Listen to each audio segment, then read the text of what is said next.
Hey, it's Monday. Mental tip. A quick mental tip from the Broken Brain. It's your boy Dwight back here with you again for this little weekly tip. It's been kind of fun to think about these. This is one that actually came up a little bit in a recording that I just did with an interview. I don't remember which one or when it's coming out offhand, but it's just a communication and conflict tip. If you're having discussions, especially if they are conflict-based discussions or disagreement-y type of discussions, these are particularly useful in intimate sort of relationships, whether it is a family member, whether it's a sibling, a parent, a child, or particularly if it is a partner. If you find yourself having a disagreement that can and sometimes they do get heated, then one technique that you can use is to go into your mind and ask yourself, what kinds of things could I ask? What kind of questions could I ask? And listen to the answer in order to learn more about my partner's point of view, my communication partner's point of view, whoever they are. That's not the trick, by the way. That's pretty standard to say listening is good, right? That's all I said. So this is the tip coming up.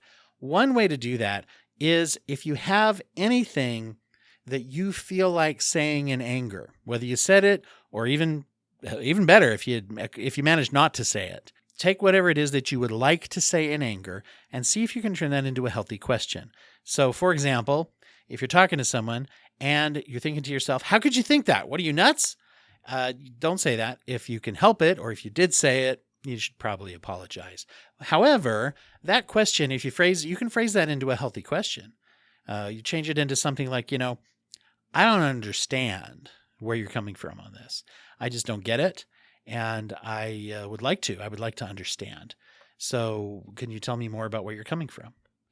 Even if it was in the right relationship and there was the correct vibe to the relationship and you knew each other well enough, you could even say something like, that sounds crazy to me and I don't understand it, but I don't think you're crazy. So you must have a reason why you think that. Can you tell me more about that? Something like that. It's basically trying to take something that anger is triggering and say, there's probably something here that I really do want to know. Now, there's a little vulnerability built into this. If I find myself getting upset and saying, to myself, like, oh, they don't care about me at all, I want to yell that, oh, you don't care about me at all, do you? Okay. I can still take that and try to turn it into a healthy question. Something along the lines of like, maybe I have to tell you first, when you say that to me, it feels like you don't care about me. Why would you say that? Or maybe if I'm in a state of mind to do so, I could just say, can you tell me why you would say that? Can you tell me how do you think I would react? That hurt my feelings. Does that surprise you? Something along those lines to where I'm asking a question to where I really do want to know the answer.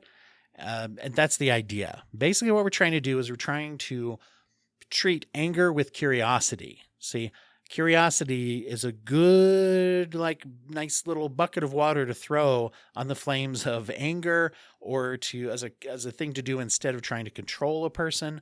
Those types of things. In a way, curiosity is even more powerful as a communication technique than niceness, if you will. It's great to say nice things, obviously. However, if we are having a conflict, questioning and learning more about each other's points of view. So there is your little communication and mental health tip for Monday today. Try to turn your angry thoughts into useful, healthy questions. And by the way, you may not find that you're successful doing this all the time during the discussion. In fact, maybe you even slipped out some angry statements, which happens. That's okay. But as part of re-engaging and maybe repairing anything that happened, it might be good to go back and say, what did I say, or what did I almost say that I'm glad I didn't say, maybe, that I can now turn into an interesting and useful, healthy question that will make the person I'm talking to feel invited to open up rather than feel attacked. So there you go. Enjoy that. We are coming up, by the way, on the end of June. Please be aware that the charity of focus for June is Out Nebraska. Go to outnebraska.org to learn more about the ways that they are helping the queer population of Nebraska to feel happier, healthier, and safer through legislation movements, as well as advocacy and community education. Seems like a great local charity, and one that I would encourage you to look into and see if you want to get involved with that, or if it directs you to other similar organizations in your own community.